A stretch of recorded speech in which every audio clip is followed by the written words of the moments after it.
बिस्मिल्लाहिर्रहमानिर्रहीम। Thank you mister speaker. जनाब speaker, कहाँ से शुरू करूँ और कहाँ पे ख़त्म करूँ?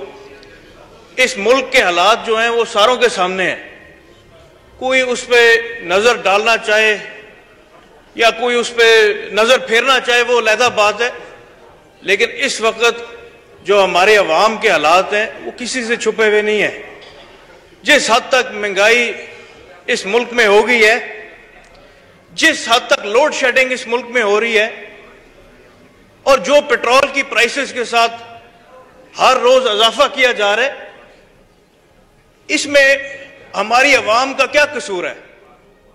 जनाब स्पीकर, मेरी उम्र कम है और मेरा सियासी तजर्बा भी कम है, लेकिन जो पिछले 4-5 साल में मैंने सीखा है वो ये है कि हम सियासतदानों का जो ज़मीर है ये अक्सर ऑपोजिशन में जागता है।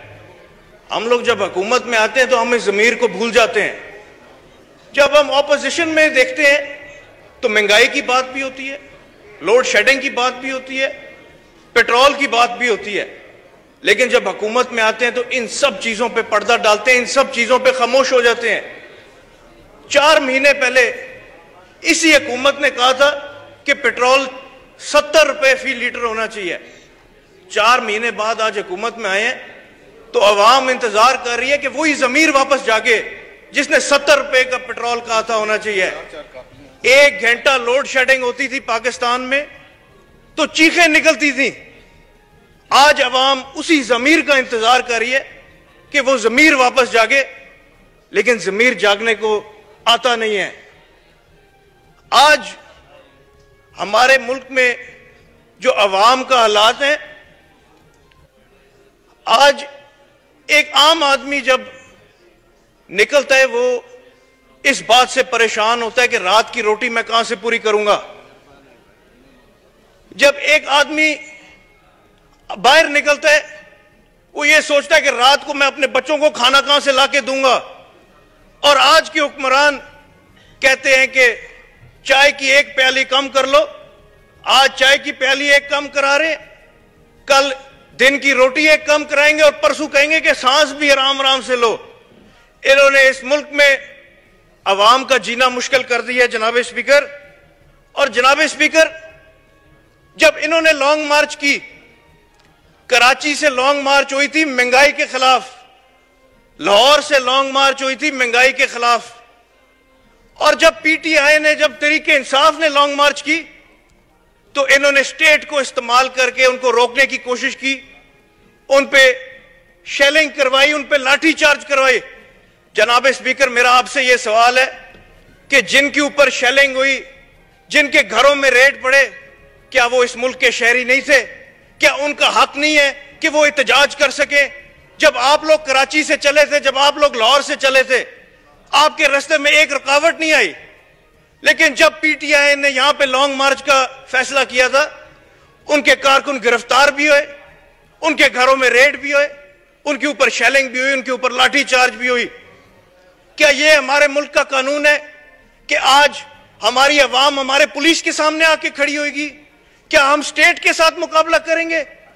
हमारे मुल्क में हमें अमन चाहिए, हमें सुकून चाहिए, लेकिन सुकून इस तरह नहीं आता जनाब स्पीकर कि आप अवाम के आगे पुलिस को दीवार बना के खड़ा करें।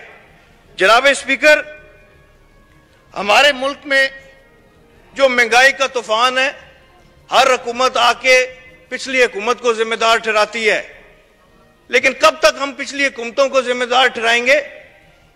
आज जिस तरीके से ये हुकूमत बनी है, जिस तरीके से ये लोग ताकत में आए हैं, मेरा इनसे सवाल है कि जो ज़मीर इनका 4 महीने पहले जागा था, वो ज़मीर आज किधर है? आज अवाम इनकी तरफ देख रही है और ये हंसी मजाक करके महंगाई को टाल देते हैं। और जनाब स्पीकर, यहां पे बजट में कहा जाता है कि आप बहस करें बजट के ऊपर, आप हेल्दी डिबेट करें बजट के ऊपर, लेकिन डिबेट और बहस तो उनके साथ की जाती है जिनके बस में हो।